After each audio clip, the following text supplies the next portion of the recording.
Welcome to a European Life. I'm your host Ajay Goyal with my co-host Elizabeth.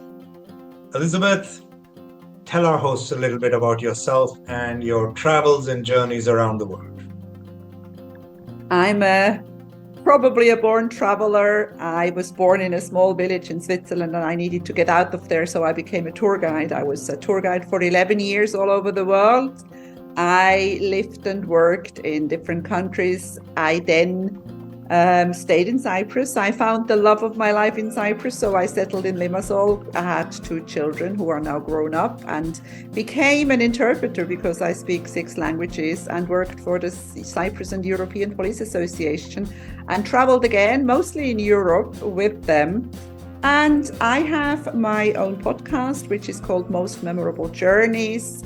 I love to talk to people about their travel and life journeys. And it is a wonderful and highly recommended podcast. And we met in Cyprus, didn't we? I was born and raised in India, and it's a testament to how small the world truly is. And I've lived now in 9 countries and cities around the world. I have traveled to 40 countries, but I travel far and wide. I explore regions, towns, villages, places where people rarely go. I never consult a tourist book or tourist map. I never have an itinerary. I very often take one-way tickets on trains and buses, and I go out wandering and explore places and countries. But I have mostly traveled the world for work. I create companies, startups, and businesses. Uh, when I get bored or I get tired, I move on. I go and create a new business in a new country. And Cyprus has been kind of my go to place for the last 30 years. I've always had a home here since 1990. And we both have a bias in favor of Cyprus. We both love this island. And that is why we don't think we should talk about this island as a place, as a recommended place for people to make a choice of whether they should come and live and work here as digital nomads. The European Life is not just a travel podcast. It's not just a travel log. It is more about some practical tips about living in Europe, migrating to Europe, coming to Europe with the purpose of starting a new life. Whether you're working remotely or you are a creative entrepreneur, you could be a coder, a painter, a writer, and you're looking for inspiration, a change of place, or if you're running away from your troubles, Europe just might be the right place for you.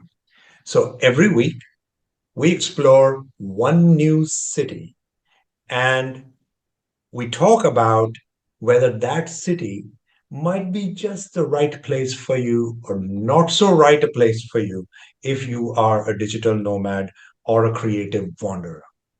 Today, we'll talk about Copenhagen, or as it is known, wonderful Copenhagen.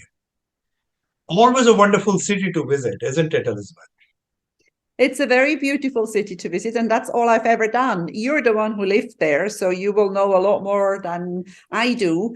But I am sure that I can also contribute something to it because I know what it's like to start somewhere new and not know anything. And I think this podcast will give a lot of information, useful and valuable information to people who move to a new place, because we've either lived there or been there, or we know a lot about it. And yes, Copenhagen is a beautiful, wonderful city.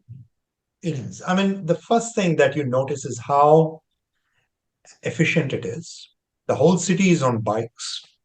One of my first experiences is I got out of the plane on Copenhagen Airport, Kastrup Airport, and there is a train that goes to Sweden, to Malmo, and it goes to the northern trip to the city of Helsingør.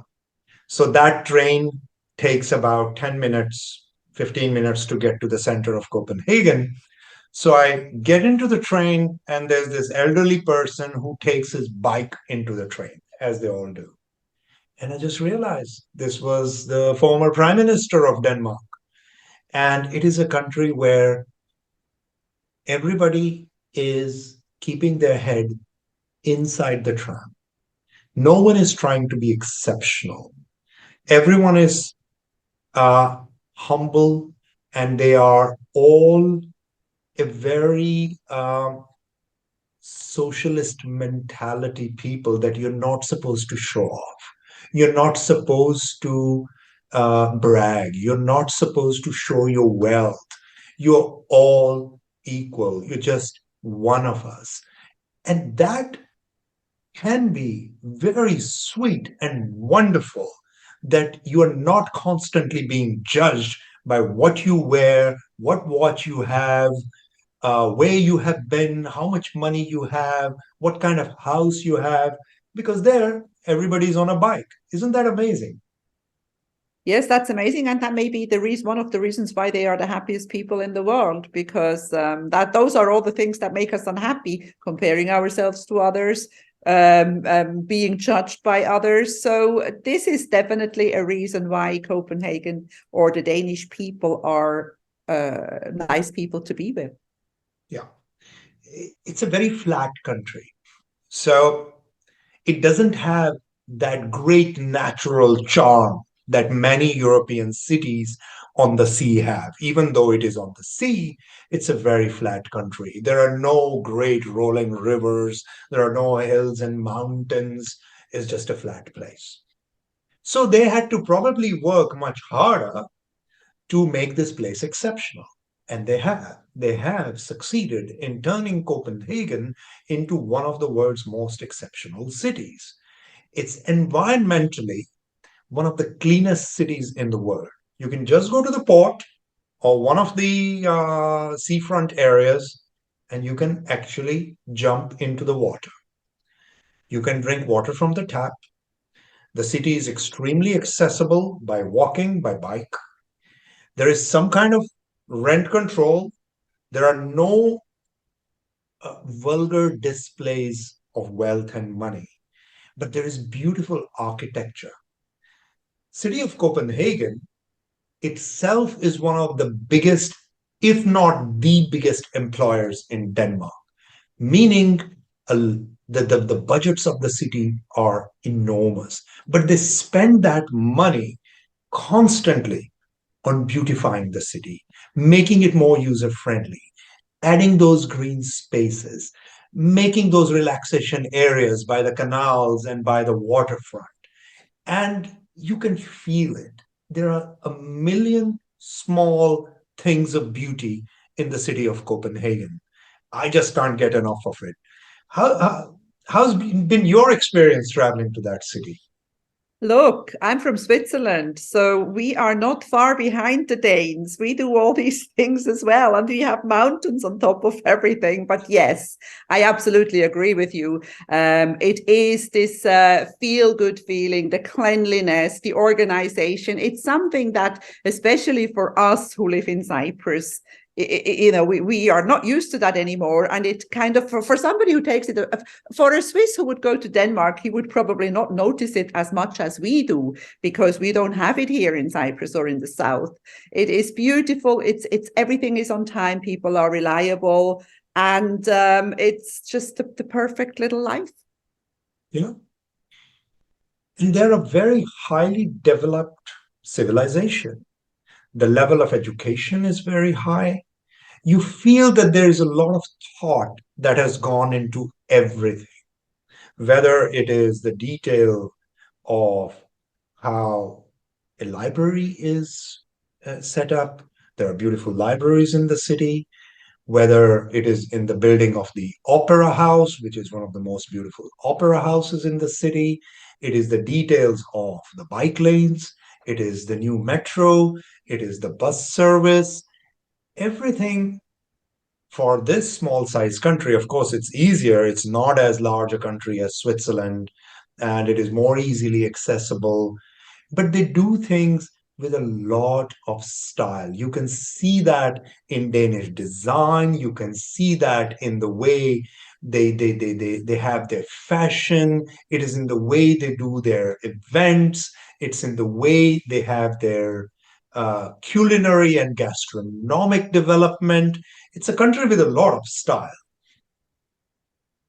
But it comes at its price.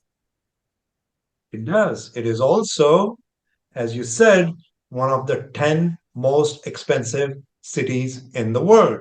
So let's talk a little bit about Denmark and what its economy and life is like. Tiara, take us away.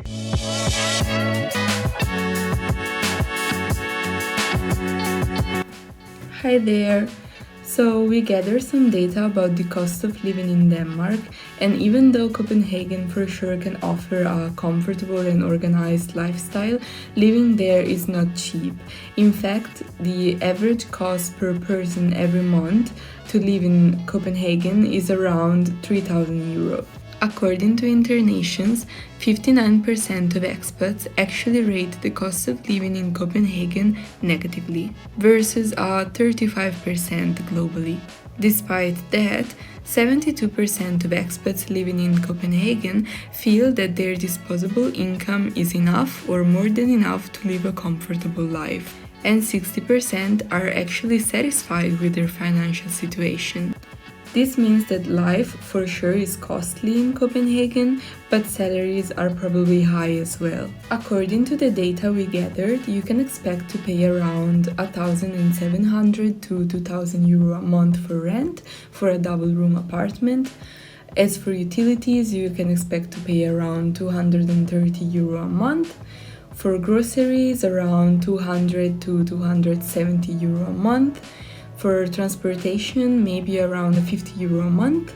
And if you want to rent a co-working space, you can expect to pay around 270 to 540 euro per month. So yeah, living in Copenhagen is definitely not cheap, and the cost of living is definitely a factor that you should consider if you want to move there.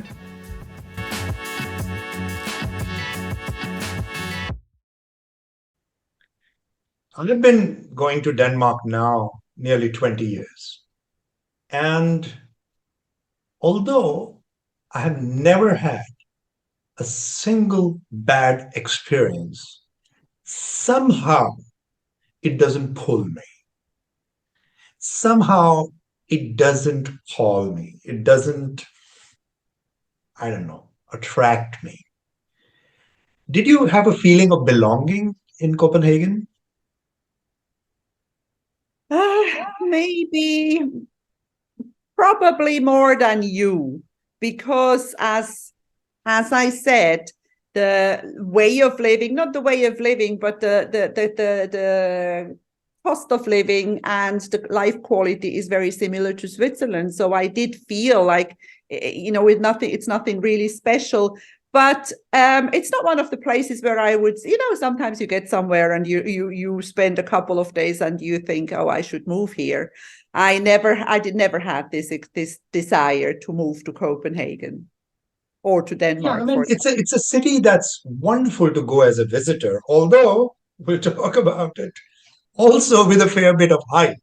I mean, I love to go to the round church where the king used to go on his horse to the top of the church. It's a beautiful church and a beautiful room inside and a museum inside. The museums are great. The royal palace and the jewel collection are great. All of that is absolutely wonderful. But there is a fair bit of hype, isn't there? Yeah, and I think it's also what I do like about the whole situation when it comes to their king and queen, and they don't make the same fuss like some other countries do. They are very, very low profile royals, and you can actually see them out and about. They just behave like normal people, which of course goes back to what you said at the beginning, that the prime minister goes to work on a bike. And I think this is what makes it special. This is what makes people feel really, really equal and accepted.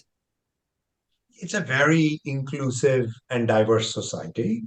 But coming back to the hype, uh, I, as usual, walk a lot. Copenhagen is a wonderful city for walking, and I can easily clock my 10, 12 kilometers. I always say to people, never take a bus or a metro from Osterport to any other part of the city. Just walk along the water and take in the sights and the scenes, and it's and enjoy the architecture, enjoy the beauty of the royal palace, look at the opera. But the first thing you come across when you get off the Osterport station is the world famous Little Mermaid. And what a disappointment that is. Yes. I was actually staying in Copenhagen. I don't remember when. I went there with my husband because he went to visit. He was there for business, and I had some time, and I was walking around, and I thought, I'm not going to leave Copenhagen before I've seen that Little Mermaid. I didn't know where it was, and I took a taxi. I deliberately took a taxi, and I told the taxi driver to take me to the Little Mermaid. He drove there. He opened the door, and he said, "Here it is." And I thought, what? This is definitely very little. So I think it's a bit of a disappointment when you see it the first time. But of course, there is a story behind, and there is a fairy tale writer behind, and that's the famous Hans Christian Andersen, who wrote a lot of children's fairy tales.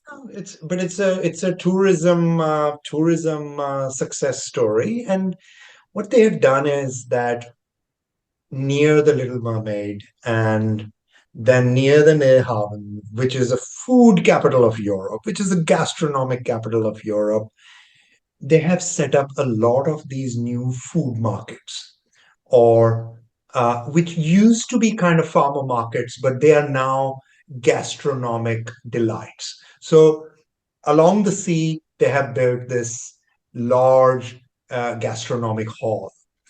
And Copenhagen, of all the cities in Europe, has been exceptional in becoming a gastronomic destination. It had, at one point, some of the most successful Michelin restaurants, a huge movement of microbreweries. Of course, it's the city of some of Europe's most famous beer brands. But Denmark was not always known as a culinary destination, but it did become one, didn't it? Yeah, I don't remember the name of. There was like the best restaurant in the world, or the world famous. What was the Noma. name? I think it was called Noma, wasn't it? Something like that, but it closed from what I found out. But there is so many more, and you mentioned Nyhavn before. I mean, that is so nice. I think for a city that is in the north, and it really gives you a feel of this feeling of being in the Mediterranean for a little bit when you walk along Nyhavn and you see all those restaurants, and when the weather is nice, people can sit outside. And yes, I mean, there is definitely very, very good quality restaurants, and I think the highest amount of Michelin star restaurants in the world. Yeah. Nyhavn is an absolutely beautiful place. And you're right, it does remind you a lot of Italy, or the Italian Riviera, very colorful facades, very beautiful houses, and it's one of my favorite places in the world to spend time on the Haven. But let's have Kiara tell us about the dining scene in Copenhagen and the best tourist attractions of wonderful Copenhagen.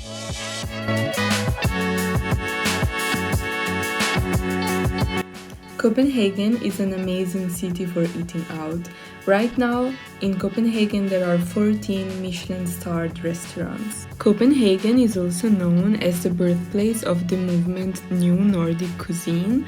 This movement emphasizes local, seasonal and innovative cooking techniques. You can find many restaurants in the city which embrace this philosophy. So apparently Danish cuisine is not only tasty, but it's also pretty healthy. In Copenhagen, you can also find many food markets where you can buy local and international food. Here you can find a diverse range of dishes at very reasonable prices. In the last few years, the city's street food scene has exploded. You can find food trucks and stalls offering everything from Danish cuisine to global street food. For example, the Reffen street food market is a very popular spot for trying different cuisines. And don't forget that Copenhagen is a coastal city and is very famous for its seafood. In this city you can find any kind of ocean delicacy. But Copenhagen is also known for its cozy cafes and bakeries. You can savor delicious pastries, cakes and coffee at charming spots throughout the whole city.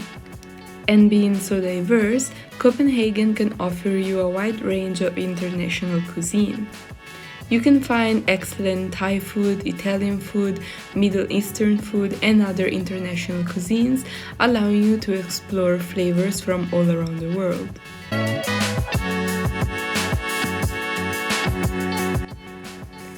Copenhagen also hosts various food festivals and events throughout the year.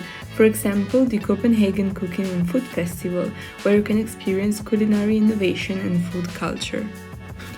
So yeah, eating out in Copenhagen can be a little bit pricey, but the quality of the food and the dining experience are surely worth it.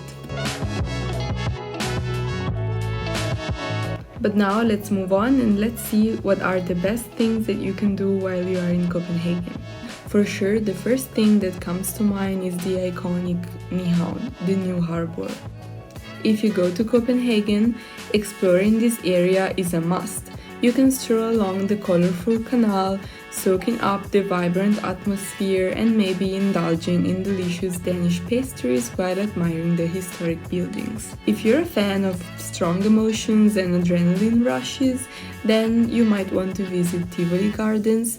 This is the second oldest amusement park in the whole world, and there you can enjoy thrilling rides and enchanting gardens. And did you know that inside of Copenhagen there is an independent micronation called Freetown Christiania? Yeah, and that's actually the fourth largest tourist attraction in Copenhagen, attracting almost 500,000 visitors annually. It's basically an anarchist commune founded in 1971. It has more or less 1,000 residents. And of course, this micronation even has its own laws. For example, it is prohibited to enter with a private car. But actually, maybe the best activity that you can do in Copenhagen is renting a bicycle and taking a bike ride along the city's extensive cycling path. You can explore beautiful parks, hidden corners, and experience Copenhagen like a local, embracing the city's cycling culture. And of course, even though everyone says it's a disappointment, you must visit the Little Mermaid. Other tourist attractions in Copenhagen are the Rosenborg Castle, Umahlumbo Palace, Christiansborg's Palace, the Round Tower, the National Museum, the National Gallery of Denmark, Copenhagen Zoo, the David Collection, Botanical Garden, and of course Copenhagen's canals. So yeah, I hope this gave you a nice overview of the main attractions and of the dining scene in Copenhagen. It's a very healthy city, isn't it? You see people constantly cycling, and Danes, Vikings as they are, because they live this healthy and fit lifestyle, they look wonderful. When I go there, I feel minuscule. I'm very tall. I'm 6'2", but when I meet with Danes, they're all always a head or a shoulder taller than me. Uh, it seems that it's a country that does everything with a whole lot of deliberation and thoughtfulness. Doesn't it get a little bit too structured and a little bit too oppressive when you have to follow the rules? Everything has to be done in a certain way. Does it not get on your nerves? Well, this is the success of the, if you want a perfect country, you have to have rules. And I think this is what we experience. This is the big difference between, for example, here in Cyprus and places like Denmark or Switzerland. because if there are no rules, or if there were no rules, then people would park wherever they want, people would do whatever they want. That's the price you pay for a perfect life. There is no perfect life, and I think we should consider ourselves very lucky, you and I, because we get the opportunity to move around. For me, Copenhagen or Switzerland, or I don't know, they are the exact opposite of where I live my daily life in Cyprus. So yes, it does get boring. I would not want to live either in Copenhagen nor in Switzerland, because it's exactly that. That structured life is boring, but it makes the country perfect. I have the similar feeling. I'm a creative entrepreneur. I create businesses and I need to be inspired. I don't mind a little bit of chaos. I don't like corruption. I don't like lethargy. I don't like sloth. But when things get too structured, they become oppressive and it kind of sucks the joy out of life. I don't know how they make these ratings of Denmark being the happiest country in the world or second or third happiest country in the world. Good for them. But if you are choosing a place to move to, Elizabeth, would you choose Copenhagen as a city? And do you think that as a writer, as a podcaster, as a creative person, you'll be inspired there? Or do you think you will go there and you will struggle to become a part of the system? I believe that if you are not born in these places and you take full advantage of all the stuff that's available and you pay tax and you get something for it, it's difficult to adjust. It's difficult. I don't think it's very inspiring, because everything, first of all, everything is done for you. And as you say, it's chaos that makes you creative. People in Denmark sleep at 10 o'clock in the evening. And that's why they get up early and they work hard. I don't know, but generally, no, I would have not, I don't have a desire to go to a place like that, because I like a little bit of chaos. I like the noise, I like whatever. But I think these are all choices, and the only way to ever find out is to go there and see what it's like. Unless you're on a budget, because it's a very expensive place. But, Yes. there's a dark side to all that very structured life. People drink a lot. I mean, sometimes I get scared how much people can drink every weekend. It's like armies of young people and kids going out. There seems to be very liberal about drinking age. So there's a lot of drinking. There's a lot, it's kind of people try to find themselves when they have to live in that very structured society. They have to follow all those rules and they can't really get out and be themselves. Then what do? They drink, right? All that organization drives you to drink. Yes, exactly.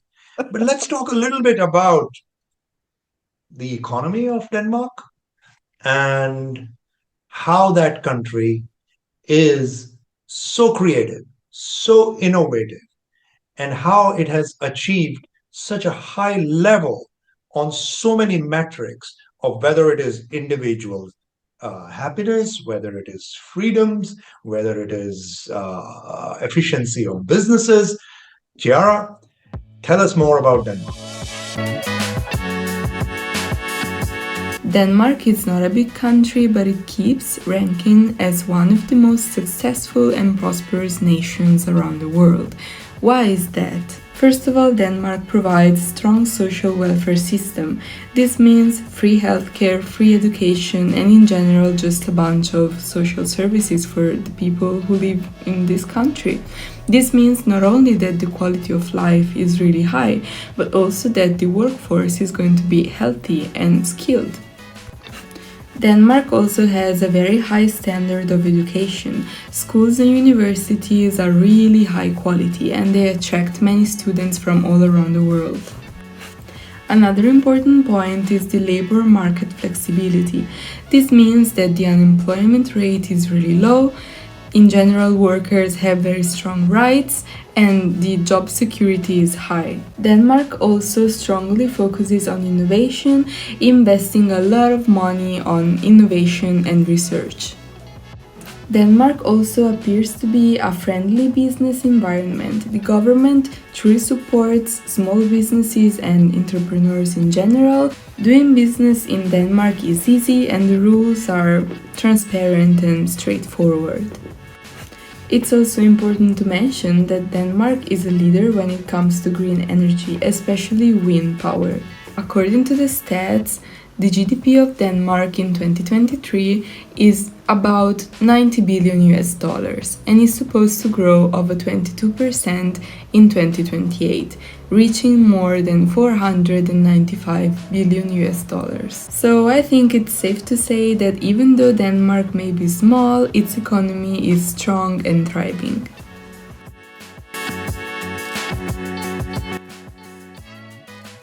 Traveling around the Nordics, Copenhagen is still a very free market country. The variety of food products you get in the supermarkets, the variety of foods you can access, a lot of artisanship and craftsmanship.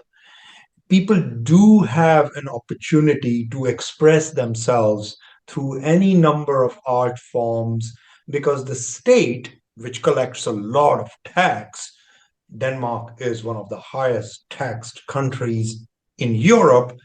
The state, which does collect a lot of tax, also invests a lot in people. There's a very good healthcare system. There's a very famous and very successful education system. So the country and the system work very well, better than many other countries in the world, for Danish citizens. But I have an opinion about whether it works for foreigners or people who are coming into the country not as expats, not as employees of multinational companies or working with a safety net and a very good paycheck, but people who are on their own and they're looking for a place where they can make home, be inspired, live on a budget, and earn through remote work. My opinion is that Denmark may not be the right place for digital nomads. It is a country with very exceptional digital access. Mobile rates are cheap. It's very easy to get a mobile card. But as a foreigner, you may not be able to very easily immerse yourself into the system, getting the resident card, getting those permits, opening a local bank account, opening multi-currency bank accounts. It will all feel a very uphill battle. So, while it is a very beautiful country to visit, to travel to spend time, and Copenhagen is one of the most wonderful cities in Europe, you might have to think a little bit hard, research a little bit more than usual, and think whether this is a country that is as welcoming as it would like you to believe.